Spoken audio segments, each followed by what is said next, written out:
semaine d'actualité sociopolitique qui se décrypte sur ESAE TV. Chers amis internautes, bonjour et bon réveil. Bienvenue sur Info Hebdo de ce samedi pour lequel j'ai convié pour vous 3 invités, à savoir Jules Léandre Kitty, qui est chroniqueur politique. Il sera en compagnie de Joseph Perzo-Anago, directeur de publication du quotidien La Dépêche. Et le troisième invité, qu'on ne présente plus sur le plateau d'émission de ESAE TV, Georges Anagonou, qui est socio-anthropologue, analyste politique.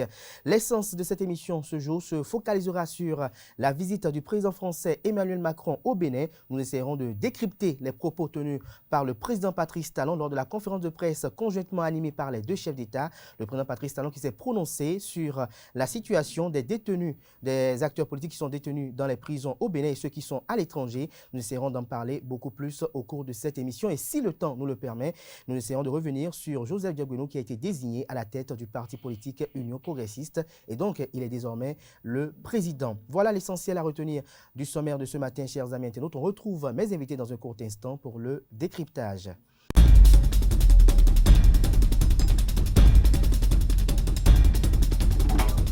Le décryptage du jour, comme je l'annonçais à l'entame de cette émission, se fera avec Julian Kitty. Bonjour. Bonjour Kader, bonjour aux amis internautes. Bonjour à vous également, Joseph Perzo-Anago. Merci d'être là. Bonjour aux amis internautes de ESAE TV. Bonjour, Georges Anagonou. Bonjour. C'est un plaisir de toujours répondre à l'appel. Alors, Julian Kitty, vous êtes chroniqueur politique. Emmanuel Macron était au Bénin mercredi dernier. Quelle analyse vous en faites et dites-nous quel décryptage vous faites des propos qu'a tenu le président français lors de la conférence de presse qu'on a animée? Que Emmanuel Macron, président de la République française, visite son homologue béninois Patrice Talon, c'est un acte traditionnel, classique dans les relations entre deux pays. J'observe simplement que le Bénin est compté parmi les pays visités par le président français au cours de cette première descente en Afrique après sa réélection. J'observe également que le Bénin a plus ou moins bien organisé cette visite, cet accueil-là. Je dis plus ou moins parce que tout n'est pas parfait dans la vie, c'est tout, c'est juste ça. Sinon, on a pu constater que quand même le protocole d'État a été très bien respecté, le protocole diplomatique a été bien respecté.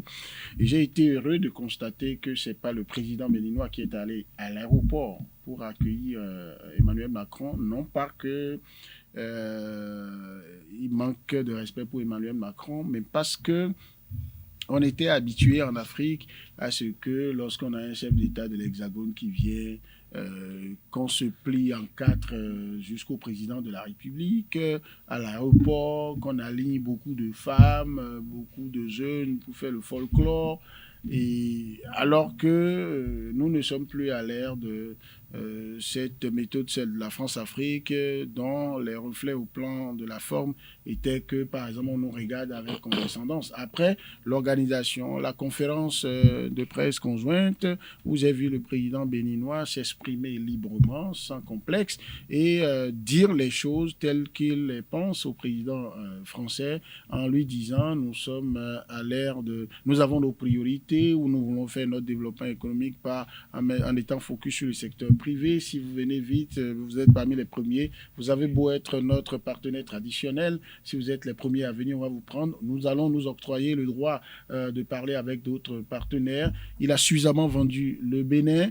Et les questions sur lesquelles beaucoup s'attendaient à ce que le président béninois il les a abordées, mais certains pensaient qu'il allait craindre la présence du président Macron pour ne pas dire ce qu'il en pense sur les questions politiques. Vous avez dit on va y arriver, mais il a été très clair, il a dit ce qu'il pensait. Pour moi, c'est une grosse fierté, mais après les retombées, théoriquement, je trouve que c'était très bien, mais après il faut attendre pour voir est-ce que la France, au détour de la visite de son président au Bénin, investit plus au Bénin, est-ce qu'il y a de la technologie qui nous est importée de la France, est-ce que les aides demandées par le Bénin en termes dans le domaine militaire, est-ce que tout ça s'est fait? Il faut attendre, surtout que le président béninois a dit qu'il faut que ça se fasse dans le temps de l'espérance, donc très rapidement. Merci Julien Kitty. Perzo-Anago, qu'est-ce que vous avez souligné sur la forme?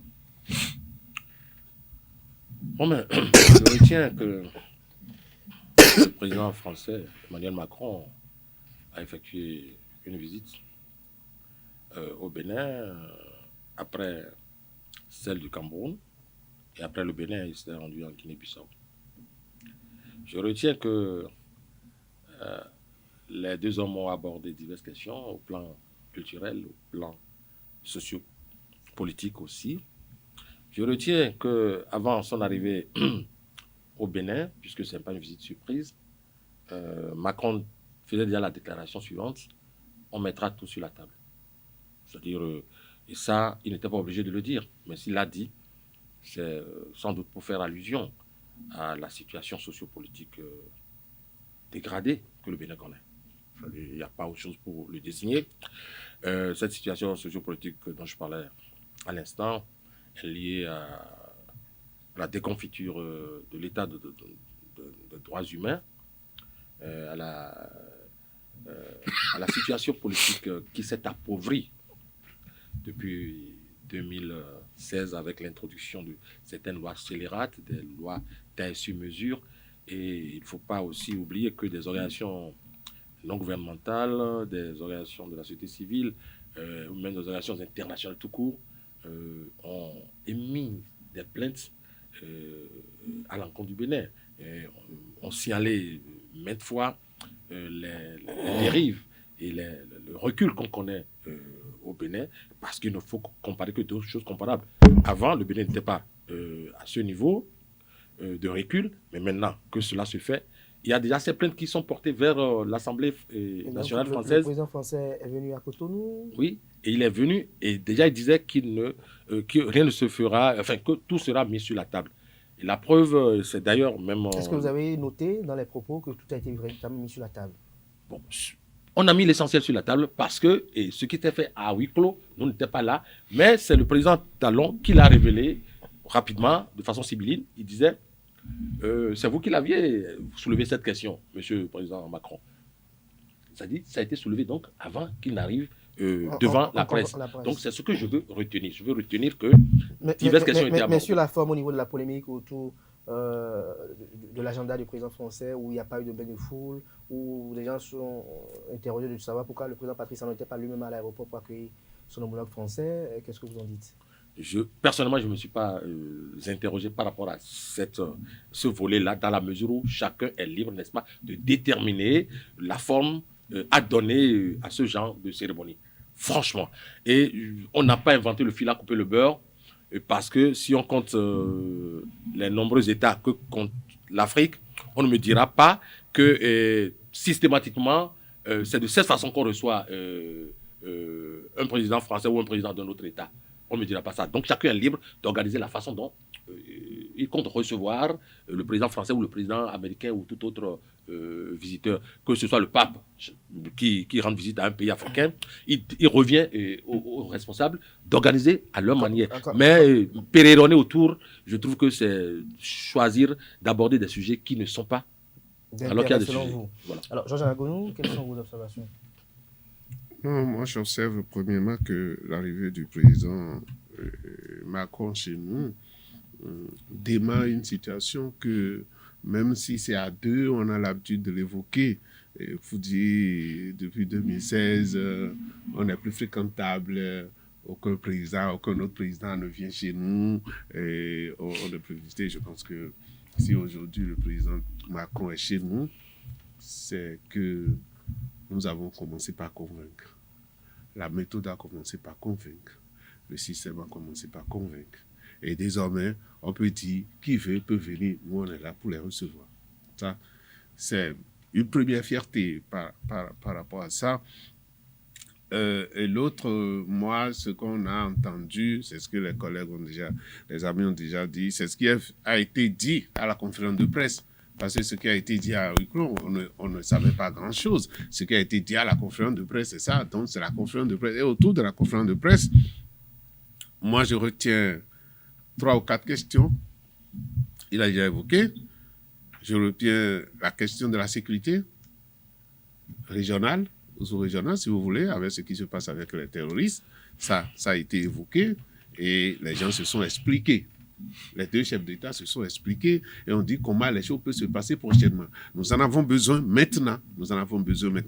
Et je pense que cette rencontre nous a permis de savoir que il y a l'initiative de Accra et que nos présidents ont manifesté la volonté d'équiper nos armées et qu'il y a encore des questions sur le plan international qui ne sont pas réglées et qui les freinent. Ça a amené notre président même à dire, nous avons les moyens d'acquérir les armes. Ça, je retiens cela. Je retiens sur le plan culturel, parce que tout le monde sait que la France nous a retourné quelques joyaux de notre culture et que cette fois-ci, lui-même, il a visité l'exposition et il a constaté que la crainte qu'ils avaient avant d'envoyer les objets, cette crainte-là peut être effacée parce qu'il y avait la question de conservation, de comment est-ce que nous allons tenir cela. Mais lorsque le président Macron a visité les stands, je pense qu'il est tellement satisfait qu'il a promis que le reste, on va utiliser de façon accélérée pour que nous puissions les avoir parce que nous avons montré cette fois-ci la capacité que nous pouvons nous occuper de nos objets culturels. Et pour finir, comme il a dit, sur le plan politique, c'est vrai, c'est une question sur laquelle on attendait. Si on voit la lettre des députés français à leur président par rapport à sa visite ici, c'est une question qui était indispensable, on ne pouvait pas ne pas la poser. Et comme l'a dit Kitty, chacun a dit, surtout le président béninois a dit ce qu'il pense de cette question-là. Et ça, là, ça peut faire objet de décryptage, on peut en parler. Justement, Julien Kitty, puisqu'on en parle, vous avez commencé à évoquer la question, notamment les propos tenus par le président Patrice Talon, notamment sur les détenus, c'est-à-dire les acteurs politiques qui sont détenus en prison et ceux qui se retrouvent hors du territoire national. Ils sont qualifiés d'exilés politiques et de détenus politiques. La réponse apportée par le président Patrice Talon, selon vous, est-ce qu'elle paraît pertinente? Oui, la réponse apportée par le président béninois, Patrice Talon, me paraît pertinente. Pertinente pour trois facteurs. Le premier, c'est le facteur de droit. C'est-à-dire que sa réponse montre que il y a une justice qui qualifie les faits. Et si on veut, son point de vue là-dessus, c'est que ceux qui soutiennent la thèse que c'est des gens qui ont posé des actes politiques et c'est pour ces actes politiques qu'ils se retrouvent derrière les barreaux, il explique que on peut poser des actes dans un contexte politique, mais les actes en eux-mêmes peuvent être criminels, peuvent être donc contraires, moi je dis contraires à la loi. À partir de ce moment, parce que la justice n'a pas un temps pour travailler, un temps pour se reposer. Ce n'est pas parce que nous sommes en période électorale que si vous allez, par exemple, pour casser des choses, ou vous allez tenir des propos, vous pouvez donner des opinions, mais si vous tenez des propos que la justice réussit à l'aune des dispositions légales à ériger en infraction, le juge ne regardera pas que vous êtes acteur politique pour ne pas vous interpeller à partir déjà de la police républicaine et vous juger par la suite. Donc le chef de l'État explique que lorsque ces actes-là sont contraires à la loi, il faut bien que les personnes qui les ont posés puissent en répondre. Deuxième chose, pour l'action politique que lui peut mener, il a dit une phrase qui pour moi est très importante. Il dit, il n'y a aucun décret qui a été pris pour interdire aux Béninois qui sont à l'étranger de venir dans leur pays. Parce que si un des Béninois qui se trouve à l'étranger aujourd'hui, qui, nous le savons, sont en conflit avec la justice, met pied au Bénin, ce n'est pas en soi la descente dans le pays qu'on va lui refuser. D'accord? On ne lui bloque pas la frontière. Mais quand il arrive dans le pays, la justice décidera, au regard des sentences qui sont tombées, est-ce qu'il y a un mandat d'arrêt contre lui? Est-ce qu'il doit être mis sous convocation? Et s'il veut en répondre, la justice a son calendrier. Donc le chef de l'État dit, moi, je n'ai pas pris un décret pour empêcher. Et ce qu'il a dit, troisième facteur, qui est d'ordre de l'analyse comparative, il a sorti des exemples qui, pour moi, sont bien trouvés. Lorsqu'il parle des gilets jaunes en France, mais les revendications que ces personnes faisaient étaient d'ordre sociopolitique. Mais quand ils se sont mis à casser des choses, la police est intervenue. La police, elle n'est pas politique. La justice est intervenue. Lorsque des Américains, des proches à Donald Trump ont attaqué le Capitole, eh bien, c'est pour des revendications politiques. Mais ils ont posé après un acte qui est contraire à la loi, donc trouble à l'ordre public et atteinte à des édifices publics. À partir de ce moment, cette réponse pour moi tient. Maintenant, est-ce que cette réponse, surtout par exemple lorsqu'on a évoqué de façon concrète les cas de certaines personnalités les plus en vue qui se retrouvent derrière les barreaux, Rekia Madougou, Joël Aïvor, pour ne citer que ces deux-là, lorsqu'il a donné cette réponse, avec l'expression de la fermeté qui l'a accompagnée, est-ce que émotionnellement, ça satisfait tous les Béninois, presque nous tous, qui espérions que ces pères et mères de famille puissent retrouver leur famille? Parce que vous savez, nous ne sommes pas d'essence revanchards et tout. Et la responsabilité ne revient pas à Patrice Talon, président de la République, lui seul, même si la Constitution lui donne quelques moyens juridiques dans des cas donnés en relation avec la justice pour gracier des gens. C'est pas à lui seul de régler ce problème. Est-ce que cette fermeté n'agit pas un peu sur le degré d'espoir, le niveau où nous étions? Oui, émotionnellement, et ça n'a pas raté. J'ai vu des journaux titrer les espoirs de dégel, en tout cas, des espoirs pour la sortie de prison de ces personnes-là s'estompent. Mais là encore, rien n'est gagné d'avance. Le chef de l'État, la justice, tous peuvent utiliser les moyens qui sont à leur disposition et nous rêvons de ça pour que ces gens-là ne fassent pas 20 ans, 10 ans en prison. Mais la réponse donnée par le président Patrice Talon dans ce contexte aux questions qui lui sont posées et qu'il a donné, les réponses qu'il a données à Emmanuel Macron en privé, mais qu'il est venu livrer. Ensuite, les réponses qu'il a données aux questions des journalistes, pour moi, c'est responsable, c'est pertinent. Et surtout, ça le met dans la position de quelqu'un qui assume ses positions et qui ne joue pas les crétins, le craintif à côté du président de la grande France qui autrefois pouvait tenser un président africain pour dire il sort moi ces personnes-là. Tout à fait. Maintenant, merci. On ne va pas, j'en aurais fini, on ne va pas perdre de vue que même si ce n'est pas dit que le président béninois en a été pour quelque chose, que ce soit dans le même timing du séjour de Emmanuel Macron Justement, à Cotonou, que d'autres Béninois, citoyens béninois, je ne sais pas s'ils sont tous acteurs politiques ou pas, en prison, soient libérés. C'est à l'antipode de l'émotion qui avait été choqué de l'autre côté. Ici, on a été un peu soulagé. Joseph Perzolago, sur la même question, quel est votre décryptage? Je voudrais, avec votre indulgence, partager avec vous l'acceptation universelle d'un certain nombre de thèmes que le président Talon a utilisés, auxquels il a eu accès.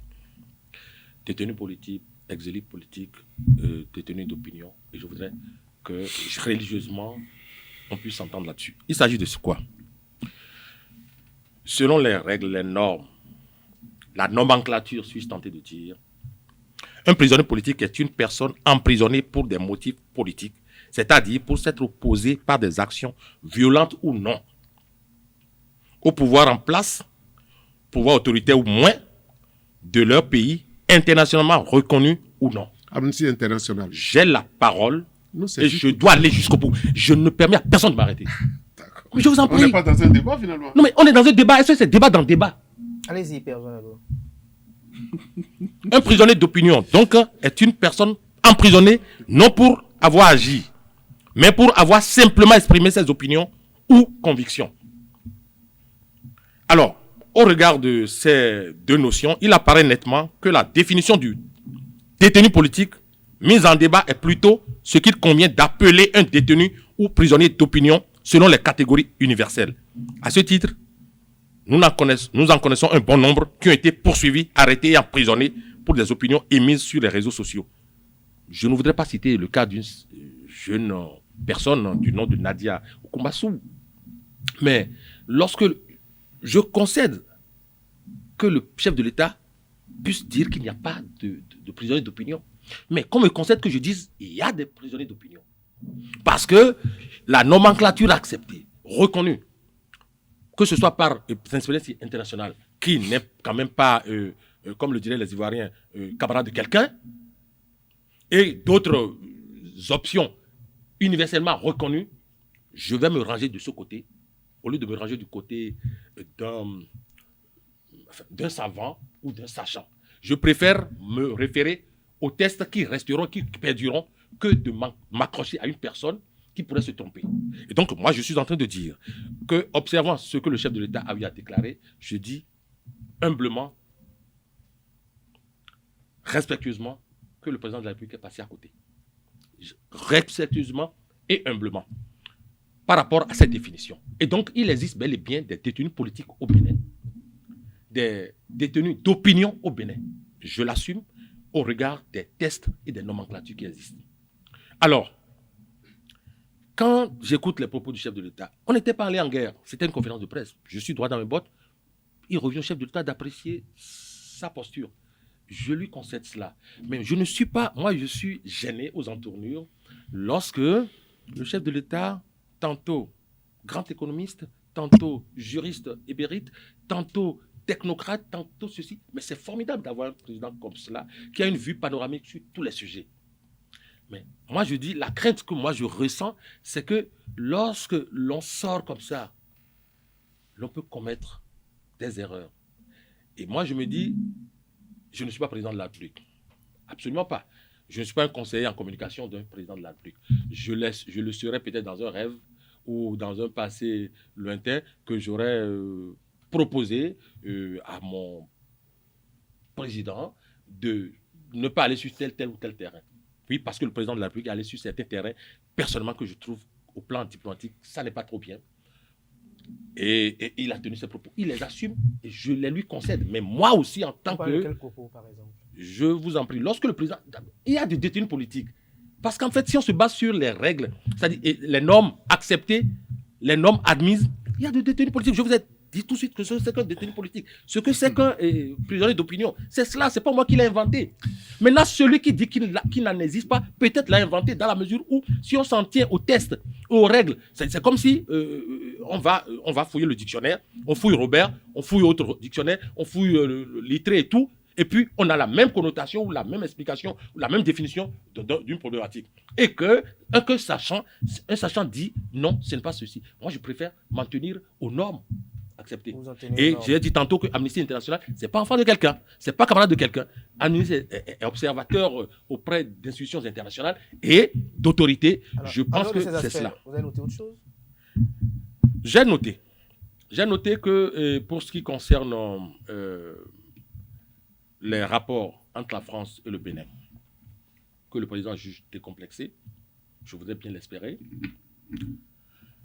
Il y a eu cet aspect au plan culturel. Par exemple, le président Macron, tout à l'heure, quelqu'un disait que c'est tellement bien fait que cela motive la France. Je ne crois pas que ce soit cela, forcément. C'est un processus qui a commencé bien longtemps avant 2016. Je ne demande pas qu'on me dise que c'est vrai, mais c'est cela. Les archives existent.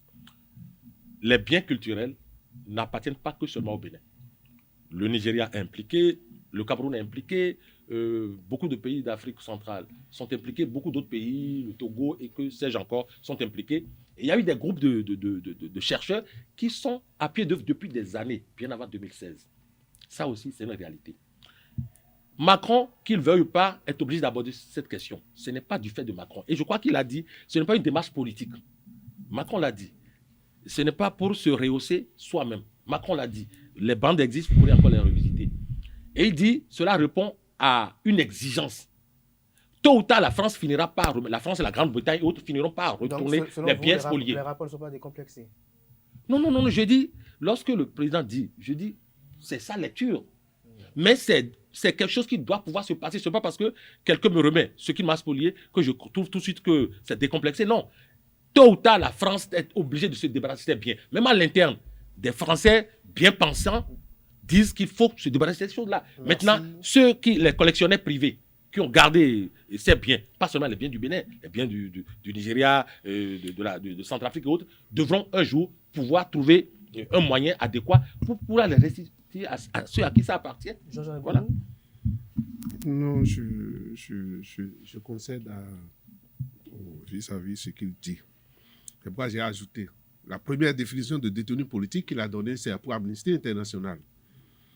Et ce qui remet le président Talon dans ses bottes et qui le remet dans son droit par rapport à ce qu'il dit, c'est que, suivez bien, Amnesty International dit s'être opposé par des actions violentes ou non.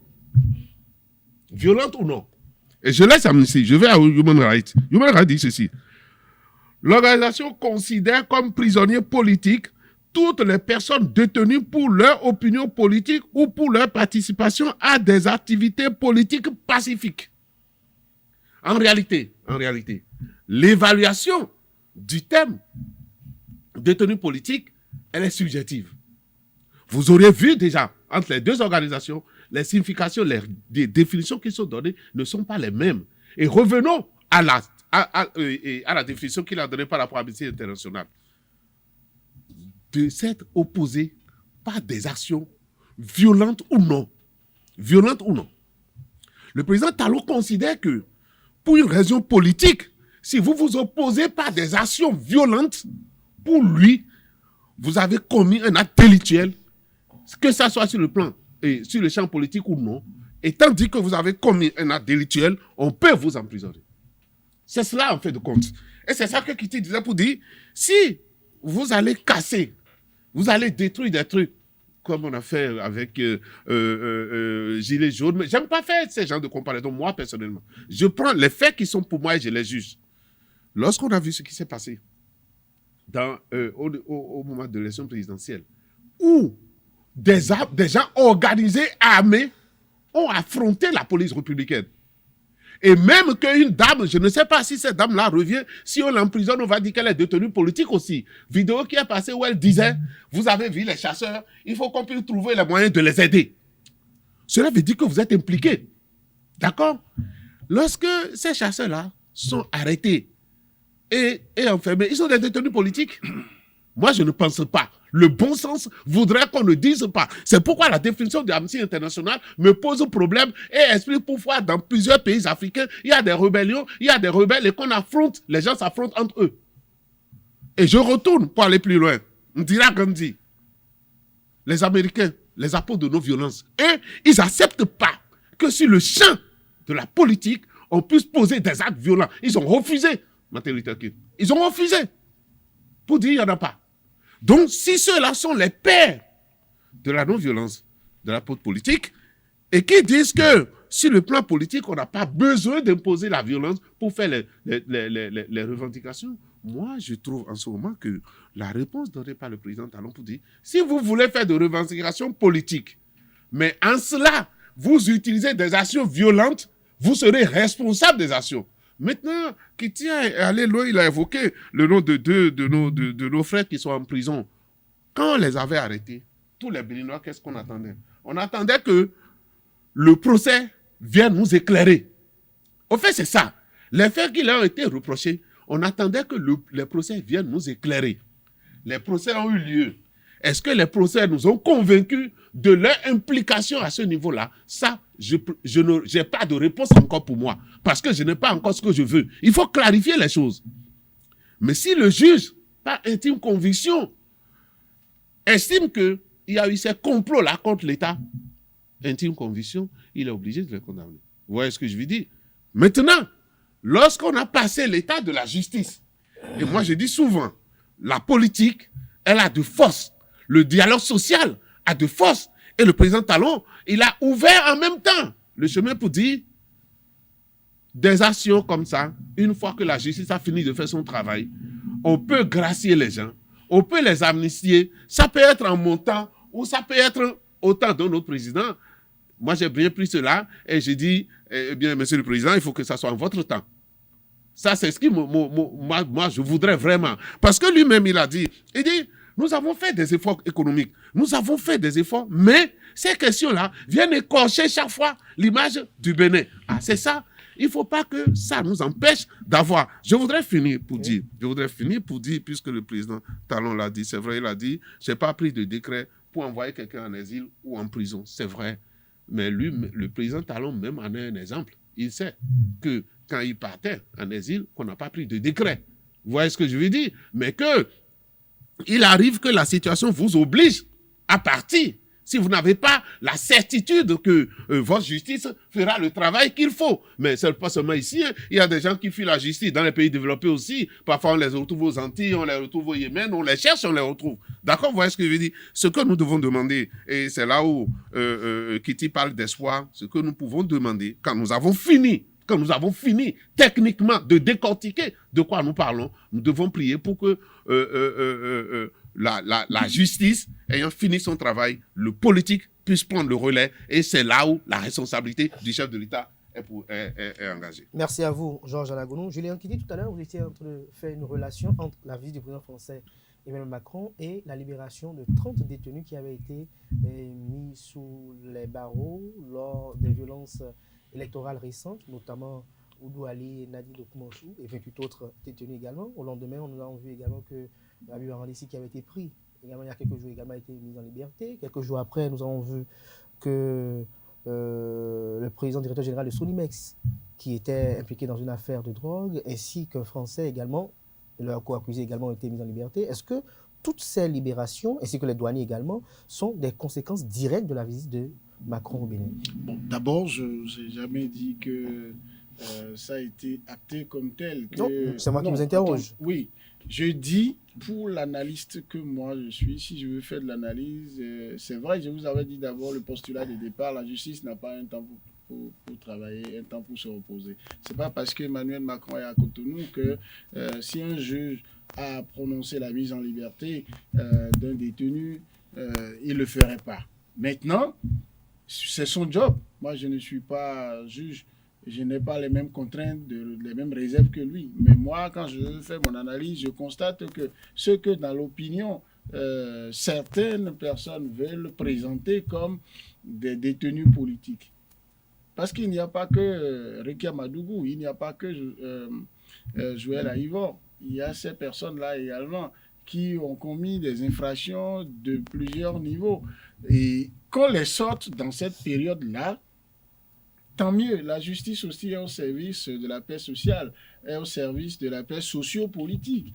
Parce qu'un juge, quand il veut rendre une décision, par exemple, si on est en période électorale, il voit que s'il rend sa décision maintenant, ça va créer plus de troubles qu'il n'en réglerait. Il peut différer sa décision. De la même manière, si le juge estime que pendant que c'est dans l'actualité comme ça et que beaucoup de Béninois espèrent que le séjour de Macron ici agisse un peu sur cette question-là, si le juge trouve ce bon timing pour libérer des gens, ça veut dire qu'il est intelligent, ce juge. Maintenant, est-ce que le pouvoir public, et avec à sa tête le président Patrice Talon, a secrètement œuvré pour ça? Je ne sais pas, mais si ça a été fait, tant mieux, puisque nous le disons, M. Anagounou nous l'a dit tout à l'heure, le politique, c'est lui qui a installé le judiciaire dans toute organisation sociétale.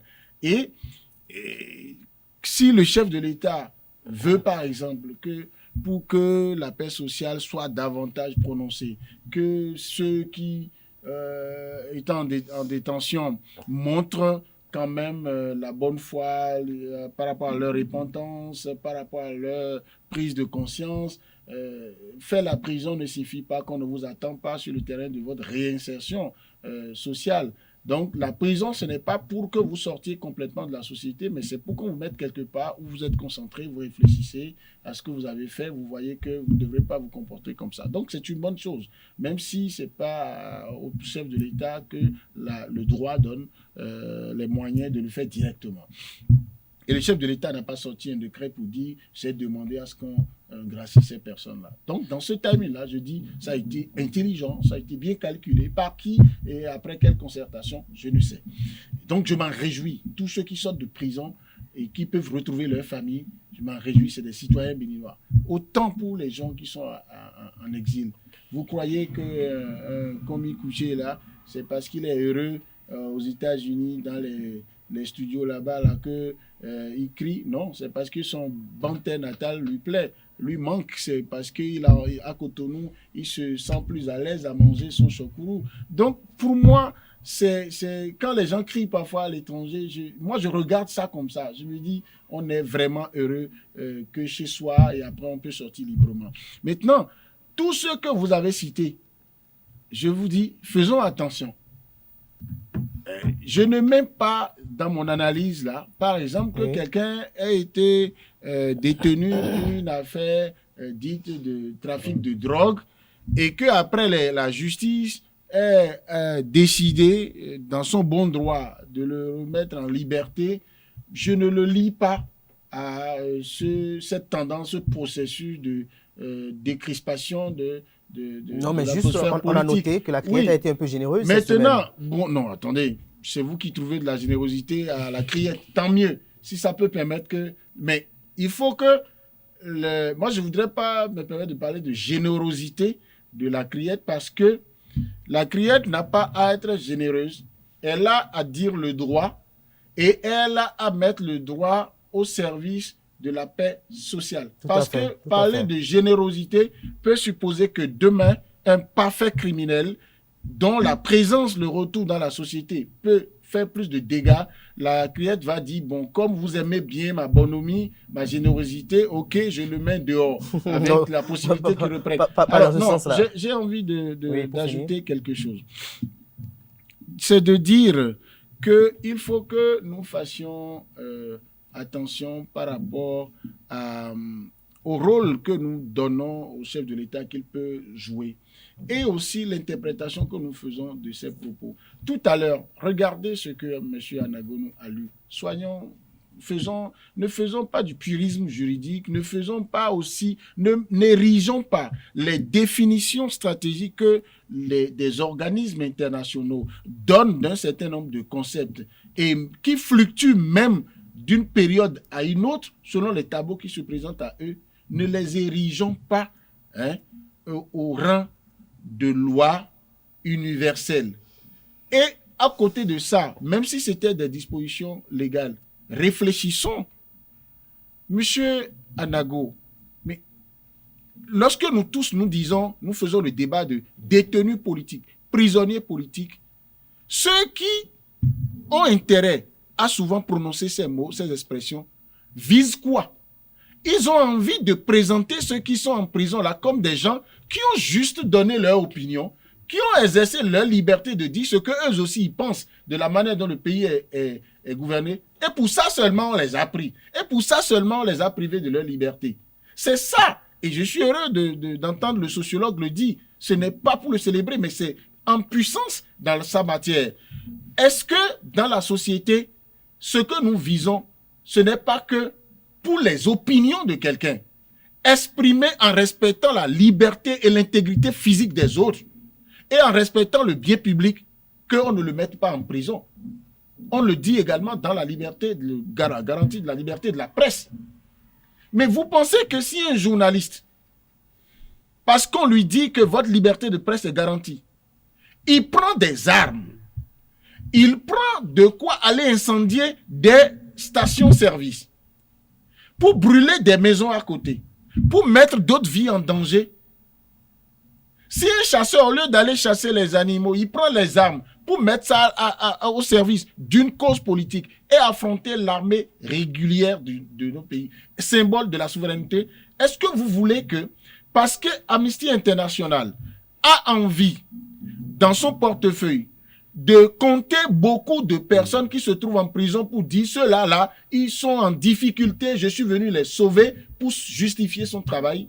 Est-ce que pour ça, on va dire que donc, cette définition-là est correcte? C'est insulter mon intelligence que de me demander d'accepter la définition qui dit que détenus politiques, prisonniers politiques, c'est tous ceux qui, pour faire des revendications politiques, utilisent des méthodes violentes, de façon violente ou non. Alors, d'accord. Si on accepte la définition, violente ou non, après, quel est l'objectif de Amnesty International? C'est que donc, que ce soit la violence ou non, qu'on les laisse libres. Que la justice ne puisse pas interpeller ceux qui, dans le lot, ont opté pour la violence. Et regardez, pourquoi M. Anago, il a le même document. Pourquoi il n'a pas cité la définition de l'autre organisme qui plutôt fait l'option très intelligente de dire Pour ceux qui ont exprimé leur opinion, ont fait les revendications politiques de façon pacifique. Et quand c'est de façon pacifique, vous avez beaucoup de faits historiques, beaucoup de grandes personnalités de l'histoire politique du monde que vous pouvez convoquer pour argumenter. Et Merci. c'est pourquoi, quand il vous parle Et vous en aurez fini? Comment il s'appelle Gandhi. Oui, Gandhi, quand il vous Luther parle King. de Martin Luther King, mais je ne crois pas qu'un grand intellectuel qui est, M. Anago, puisse négliger la contribution que ces personnes-là, de par leurs propos, leurs discours, de par leurs actions, leur activisme, ont apporté à l'analyse politique. Et donc, il faut foncièrement que sur ce plateau, nous puissions dénoncer toute option violente pour faire des revendications politiques. Merci Maintenant, à vous, nous pouvons souhaiter Julien Kitty. que, puisque c'est pour des raisons politiques, que les chefs d'État, que la justice regardent ça pour voir est-ce que des gens n'ont pas subi des frustrations qui les ont poussés dans ce décor. Mais après, la loi dit, ce n'est pas parce que vous êtes suffisant, vous êtes trop frustré, que vous devez, même si on a exercé la violence vis-à-vis de vous, que vous devez opter pour la violence, vous vous plaignez et la justice règle. Et la justice n'est pas que béninoise, elle est internationale également. Et le Bénin est Merci parti à vous, à Julien beaucoup Kitty. d'instruments juridiques internationaux qui peuvent contraindre les dirigeants béninois, s'ils violent les droits de l'homme, d'un citoyen, à se remettre en règle. Joseph Personne à gauche, c'est sûr que vous avez envie de réagir par rapport à ce qui vient d'être dit, mais après avoir donné votre opinion par rapport à cela, j'aimerais bien que vous me donniez votre opinion également sur le fait de, est-ce que vous faites un lien entre la visite du président français Emmanuel Macron et toutes les libérations que nous avons observées cette semaine au niveau de la Criette? Je réponds rapidement. C'est très facile à répondre à votre question, la dernière, bien entendu, avant d'entamer ce pourquoi j'ai été interpellé. Je dis, il y a le lien flagrant, mais pas toutes ces libérations. Et je rejoins un peu Léandre pour dire, non, c'est-à-dire, si on a même voulu faire de l'amalgame pour torcher les esprits éveillés, je voudrais faire la part des choses. Il y a eu 30 personnes élargies à qui on reprochait un certain nombre de choses, au plan politique surtout, au plan des opinions.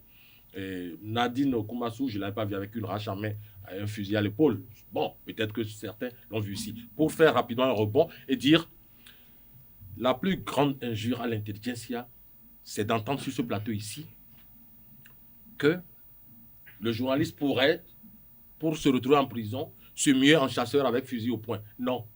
Le fusil du journaliste, si c'est un fusil, l'arme privilégiée du journaliste, si ça en est une, c'est sa plume, c'est son micro.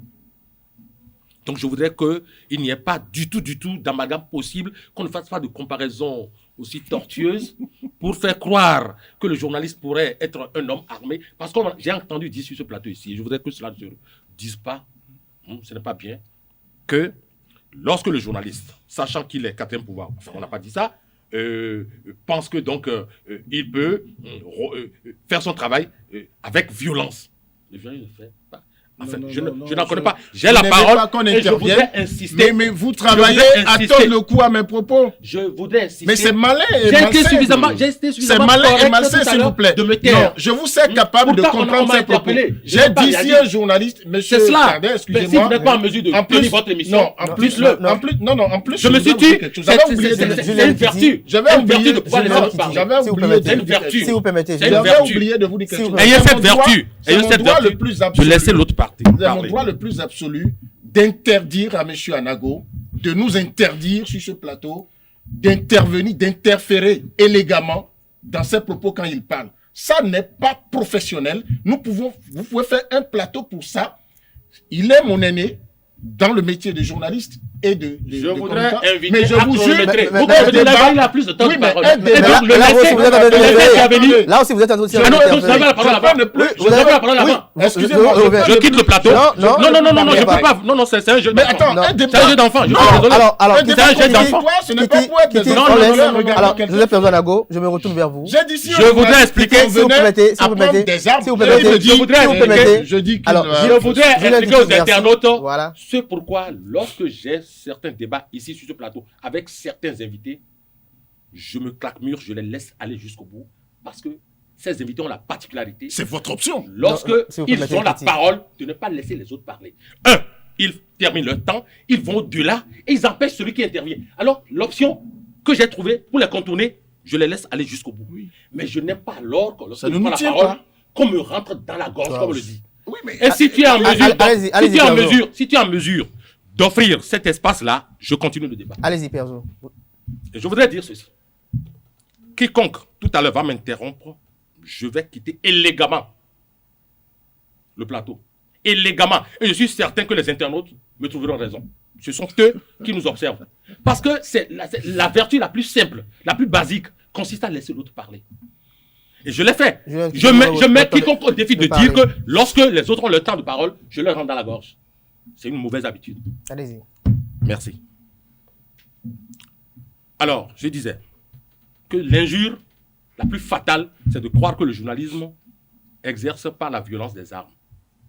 La liaison a été faite de façon malencontreuse. Le journaliste ne le fait pas avec violence, par des armes. Vous allez consulter votre bande pour voir ce dont je parle. Alors, je dis, tout à l'heure, j'ai dit, mais Nadine Koumassou, c'est vrai, je n'étais pas là lors de son interpellation. Sûrement qu'elle était bardée de fusils, des armes, de destruction et tout le reste. À moins, donc là, on me dira qu'elle n'a pas exprimé ses opinions pour se retrouver en prison. Qu'a-t-elle fait d'autre pour se retrouver en prison? Mais si elle l'avait fait avec violence, avec les armes, là, il n'y a pas de problème. On dira qu'elle n'a pas été une prisonnière d'opinion. Ce que j'ai essayé de dire tantôt, c'était de dire, on dit de quelqu'un qui est prisonnier d'opinion parce qu'il a exprimé ses opinions. Certains l'expriment avec la violence. Je ne suis pas un promoteur de violence. Pas du tout. Pas du tout. D'ailleurs, là, ici, on est verbe contre verbe. Alors, je voudrais dire, libre à mes compatriotes de boire jusqu'à la lie tout ce qu'un sachant ou non, un ministre ou un président de la République pourra tenir comme propos. Mais libre à moi aussi d'estimer que le ministre n'a pas dit vrai, le président n'a pas dit vrai ou tel n'a pas dit vrai. Là encore, je ne connais pas de test de la République ou de loi qui m'interdisent, n'est-ce pas, de donner mon opinion. Tout à Et fait. c'est ce que nous devrions engranger. Voilà. Joseph Président Lago, je reste toujours avec vous. Quel est le gain politique alors qu'offre cette libération de ces acteurs politiques proches du parti politique Les Démocrates, si on peut le dire ainsi? Non mais écoutez, je l'ai souvent dit ici, je dis, ceux qui sont aux manettes de la gouvernance, aux manettes de la gestion des affaires publiques, doivent faire en sorte qu'il y ait la paix, la cohésion sociale. C'est important. Si par ces actes, on crée la décrispation, le chef de l'État l'a souvent dit, je crois, qu'il veut aller à la détente, il veut aller à la décrispation. Et donc, si ces actes peuvent, même si c'est de façon indirecte, contribuer à la détente nationale, à la paix sociale et à la cohésion, je vais souhaiter que, après-demain, le président Macron n'a qu'à faire encore une petite visite par ici. Dans l'année, s'il nous fait 3 visites et que nous avons 30 fois 3, ben, les prisons vont se vider. Merci à vous, Joseph Président. Non, pour je fermer voudrais ce dire sujet. que les choses auxquelles je participe, les débats auxquels je participe, c'est des débats qui sont conviviales, des débats qui sont acceptables, qui se font dans la convivialité, où nous sommes ici tous des intellectuels, on peut se comprendre. Et c'est pour ça que lorsque mon ami a donné sa définition, je suis allé chercher dans sa définition, puisque nous sommes des techniciens, pour nous expliquer, et je lui ai ajouté une autre définition qui contredit l'autre, et que universellement c'est reconnu que l'évaluation du terme détenu politique est subjectif. Et à partir du moment où on ajoute cet adjectif-là, tout peut être dit. Ça, je n'ai pas eu envie de violenter. Non, nous cherchons des éléments techniques pour faire cela, et je pense que c'est cela. Mais je voudrais aussi dire que au niveau où nous en sommes, nous regardons pas que nos télévisions nationales, mais il y en a qui regardent aussi beaucoup les télévisions sur le plan international et qui regardent les débats. Et quand vous regardez les débats, il y en a même qui sont des spécialistes, des polémistes. Si vous regardez les débats, vous allez voir comment ils s'arrachent la parole. Et moi, je vis ça tout le temps, tout le temps. C'est ma vie. Et si je me réveille le matin, vous voulez connaître mon programme, c'est que je me mets sur BFM ou sur LCI pour voir. Et les débats sont comme ça. Donc, seulement, de temps en temps, il faut s'écouter. Parce que quand vous êtes en train de dire quelque chose qui choque l'autre, si tout de suite il ne bondit pas là-dessus, c'est qu'après ça lui passe. Vous voyez ce que je veux dire? Maintenant, par rapport à nos amis qui sont libérés, quand nous nous trouvons sur le plateau ici, que ce soit Plaiso ou moi, ou que ce soit Kitty, nous avons toujours prié pour que cette libération s'accélère et que nos amis sortent de la prison. Quand vous évoquez le cas de Nadine, peut-être que lorsque la justice a fait son travail et a constaté que ce qu'elle a fait ne permettait pas de lui priver de sa liberté, eh bien, on l'a libéré, on l'a mis sous convocation. Maintenant, le rythme de travail de la justice, c'est pas seulement au Bénin, c'est aussi dans cette nation si développée, c'est aussi comme ça en France, où on déplore tout le temps la lenteur de la justice. C'est comme ça. Ce qui peut m'intéresser aujourd'hui, si c'est parce que le président Macron est passé, qu'on a libéré des gens, qui est-ce qui prend le gain? Le gain, c'est pour qui? Le gain, c'est pour le président Macron. Si c'était ça le cas. Et si ceux qui ont libéré ont fait ça dans ce sens-là, moi, j'ai dit, ils n'ont rendu service qu'au président Macron, qui est venu et qui va dire, je suis parti et j'ai obtenu la libération déjà. Non, nous avions commencé, le processus de libération par vague a commencé depuis un certain temps. Et le président Macron n'était pas venu avant que la justice n'agisse.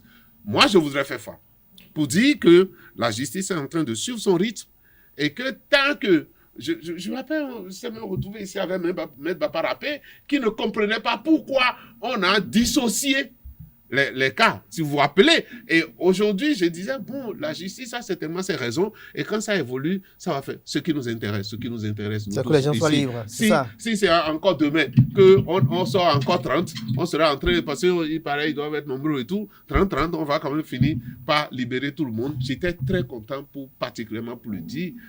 Hier, j'étais dans un resto, et quand je rentre dans le resto, j'ai vu quelqu'un au fond. Et j'ai dit, ça m'a semblé quelqu'un. Un ancien ministre qui était aussi pris, mais qui a été libéré la dernière fois. Je l'ai vu, il était rayonnant, et on s'est embrassé. Ça veut dire que quoi? Que nous tous, nous sommes en train de chercher que ceux qui ont perdu leur liberté puissent reprendre leur liberté pour que nous puissions vivre dans la convivialité. La démocratie béninoise a été instaurée pour ça. Si nous avons connu des ratés par moment, nous devons les réparer. Et ça, c'est aussi de la responsabilité du chef de l'État. Merci à vous, Georges Alagonou. C'est vrai qu'il y a un autre sujet que j'avais annoncé à l'entame de cette émission. Nous allons faire très rapidement un petit tour de table. Julien Kitty, Joseph Diogbenou qui a démissionné de la tête de la Cour constitutionnelle, qui s'est retrouvé président de la Cour constitutionnelle et du parti politique Union progressiste. Dites-nous très rapidement vos impressions pour conclure. Bon, au risque de perdre mon temps déjà de parole sur ce sujet, et je vais l'assumer, je tiens d'abord, pour continuer à être moi-même, à plaider sur ce plateau pour deux choses. La première, que mon cher ami et aîné Joseph Anago fasse la nuance, la petite nuance entre sa soif qu'on s'écoute et la règle du débat contradictoire. Moi, je serais malade à faire un débat contradictoire où on dit, Monsieur Anago, vous avez 2 minutes, parlez, je fais comme ça. Quelque chose qu'il dit, je fais comme ça. Un jour, on va me demander de ne même pas bouger la tête. Et quand il aura fini, on va dire, monsieur qui dit, attendez, je vous ai dit, si mon temps passe, prenez ça. C'est en train de passer. Alors, moi, je ne veux pas ça. Et je plaide pour la deuxième chose, c'est que vous puissiez, parce que votre liberté vous le permet, soutenir cette plaidoirie-là, ou ce plaidoyer-là, pardon. Parce que j'ai voulu tout à l'heure éviter qu'il commette l'erreur de partir du plateau, parce que ça ne lui ressemble pas. Alors, sur le sujet que vous abordez, je suis très légaliste. Quand il y a de ces sujets-là, je me dis, est-ce que ce qui est fait, d'abord, première question, est-ce que c'est légal? Oui, c'est permis que un président de la Cour constitutionnelle démissionne pendant que son mandat court. D'abord, c'est un conseiller, un membre de la Cour constitutionnelle. C'est déjà arrivé, je crois, avec M. Dako, qui, à quelques mois de la fin de la deuxième mandature de la Cour Olo, qu'il est démissionné. Il est prévu qu'au cours du même mois, je crois, avant la fin du mois où il a démissionné, qu'il puisse être remplacé. Je crois que ça avait été fait. Maintenant, que Diogbenou aille quelques jours après à la tête de l'UP, bon, ça répond certainement à un agenda politique. Et les réserves qui étaient imposées à Joseph Diogbenou en tant que, dans sa posture de président de la Cour constitutionnelle, il ne pouvait pas les violer en allant faire de l'activité politique. Mais son arrivée à la tête de l'UP implique également le départ de beaucoup de dinosaures, surtout Bruno Amoussou, que même ils appellent le patriarche. Mais qu'est-ce qui s'est passé pour que ça se fasse aussi rapidement? Qu'est-ce qui s'est passé pour que, vu qu'on consacre ça en même temps comme une retraite politique pour lui, pour Nago, pour Idji et pour Zizinokwe, pourquoi, comme ils en ont la tradition, ils n'ont pas organisé des cérémonies, d'abord un congrès, ensuite des cérémonies et tout? Je me suis interrogé. Si tant est qu'on veut honorer le patriarche, on veut honorer les autres, peut-être que c'est dans leur agenda, ils vont le faire. Ensuite, je me suis demandé, est-ce que ça respecte le test que de faire autour d'une réunion du bureau politique, de faire ça? J'ai observé que la directrice de l'administration du parti, Mme Ondonoubo, a écrit formellement au ministre de l'Intérieur et a cité des dispositions des tests fondamentaux de l'UP pour justifier le fait que ça se fasse. Et généralement, dans les tests des associations et des partis politiques, généralement, parce que je ne suis pas rentré dans les tests de l'UP, il est souvent prévu donner des prérogatives au bureau politique, à l'instance supérieure, pour pouvoir des remplacements ou prendre certaines décisions majeures, quitte à ce qu'au prochain congrès, ça puisse être entériné. Donc, c'est certainement dans cette veine que ça a été fait. Bon, après, on va toujours continuer à supputer sur est-ce que Joseph Diogbenou, de là, comme s'il a le don donc de sauter d'un poste important à un autre, puisque c'est lui qui a, excusez-moi de le dire, ça fait presque de la littérature, c'est romantique à la limite. Ça donne de l'émotion de savoir que lui, il a été capable d'être patron, organisation, société civile. Un matin, il a dit, je suis dans un parti politique, je suis en milieu politique. Il y va avec beaucoup d'acteurs de la société civile. Il crée un parti politique dont il est président. Il va aux élections législatives. Il est élu député, président commission des lois, après ministre garde des Sceaux. Il quitte, il est président de la Cour constitutionnelle. Il quitte, il est membre de parti UP. Il redevient membre de parti UP. 48 heures après, il en est le président. Que au prochain détour, il soit autre chose jusqu'à être autre chose de plus grand que ça. Écoutez, ce serait pour la bonne santé du jeu politique et de bonne guerre pour les autres qui ne vont pas le laisser faire aussi. Je crois qu'avec ce sujet, je vais rester sourire à Non, vous savez, un Joseph peut en cacher un autre, mais moi, mon Joseph à moi, j'aime les règles mutuellement partagées. Vous savez, heureusement que ce n'est pas ma première émission, ni mon premier débat ici. Et les internautes qui me connaissent, ou qui nous connaissent avec certains débatteurs ici, peuvent témoigner de ce que nous avions toujours mené des débats ici, même parfois, même généralement plus contradictoires. Mais je voudrais qu'on m'accepte cela, et ça, je voudrais intercéder auprès de vous, animateurs de cette émission, que lorsque vous m'invitez, alors arrangez-vous pour que les autres puissent gérer leur temps d'intervention. Là, si c'est accepté, on peut se rentrer dedans. Merci. C'est mon genre. C'est-à-dire, ici, on a fait des débats. Que s'il fait semblant de ne pas le savoir, et on a fait des débats, on se rentre dedans. Vrai ou faux, ici, sur ce plateau. Mais lui, il peut répondre. C'est-à-dire, Léandre qui est là, quand tu ne dises qu'il il donne 5 minutes, il en fait 10. Maintenant, lorsque tu prends tête quand tu prends tête 2 minutes, moi aussi, je veux qu'on fasse un débat. Il rentre dedans, il te prend encore 1 minute et demie. Oui. C'est ça que tu n'aimes pas. Pour régler le problème, je dis, il prend la parole, il termine. Tu n'es pas le général de la troupe. Mais c'est ce que j'ai fait, et puis ça marchait. Ça marchait. J'ai pu parler. Les gens ont pu me comprendre. Donc ta collègue menaçante a discipliné tout le monde. S'il s'engage à la prochaine rencontre, de laisser aussi les autres parler, tout en faisant la contradiction, je suis preneur. Mais si c'est lui qui croit qu'il va le plus prendre le temps de parole, je ne prends pas. Donc faisons tous, je le jure. Alors, excellent, monsieur Anago. Mais ton avis par rapport à mon homo, voilà. Par rapport à mon homo, là, il n'a pas été élégant. Non, je parle au nouveau chef de parti et à l'ancien président de la Cour constitutionnelle. Il n'a pas été élégant. Nous, les jours, on a de l'élégance. Mais ce jour a manqué d'élégance. Et c'est un ami, en plus. Mais c'est un beau garçon, non? Enfin, Merci. non, il a manqué d'élégance. Nous sommes Et un puis, peu préparés. Il est élégant. c'est quelque part une injure aux autres membres de ce parti politique. Des gens qui ont harané, qui sont tués, qui sont là dans ce parti politique, qui ont milité et tout le reste. Et puis un beau matin, même s'il en était un membre, il sort. Ils n'ont Il pas devient- protesté. Ils n'ont pas protesté. Mais mesdames, nous sommes à l'ère des non-protestations. Ah, non, Merci non. à vous. Ah, Quand ouais, c'est non, au Alors, sein de Jonathan parti, Gono, je ne suis pas membre d'un parti politique Ouais, de l'État. Même si vous étiez membre d'un parti politique, Du vous chef de serez l'État. vous serez capable de protester. Ah oui, Très si, rapidement, c'est pour ça que je ne Voilà. sais pas. Bon, voilà. Non, je pense que vous avez déjà évoqué ce sujet-là sur ce plateau. Je pense que j'étais avec le doyen Aliou. On a parlé de ça. Je ne sais pas si c'est le vendredi passé ou le vendredi passé. Et ailleurs encore, on m'a interrogé. Ailleurs encore, non, je voudrais dire ceci. Moi, j'ai assez parlé de ça. Il faut que Diakono lui-même sorte et qu'il s'explique. Et qu'il parle lui-même, il a dit qu'il a quitté le confort constitutionnel, institutionnel et qu'il est maintenant tombé dans le champ de tout le monde. Et sinon, à force de faire ça, je risque de devenir son avocat, ce que je ne peux pas, parce que lui-même, il est un avocat émérite, je ne peux pas être son avocat. Ceci dit, je fais le mien, les observations qui ont été faites de part et d'autre, et je dis, il reste une chose, vous, journalistes, n'ayez plus peur de lui, puisque ce n'est plus un président d'institution, c'est comme vous avez l'habitude, par exemple, ici, d'inviter régulièrement Zinzrowe, il vient, et je le félicite pour ça. Donc, il est devenu un homme comme Zinzrowe. Invitez-le, si vous l'invitez, qui ne vient pas, dites-moi. Et là, prochainement, je saurai comment je dis. Parce que là, Joseph, comme vous avez vu les interprétations, vous avez vu ce que Kitty a dit. Et il va de pause en pause. On aurait cru que la République est faite juste pour certains et que les autres n'ont rien à faire. de la Merci à République. vous, Donc, Georges voilà. Alagonou. Merci pour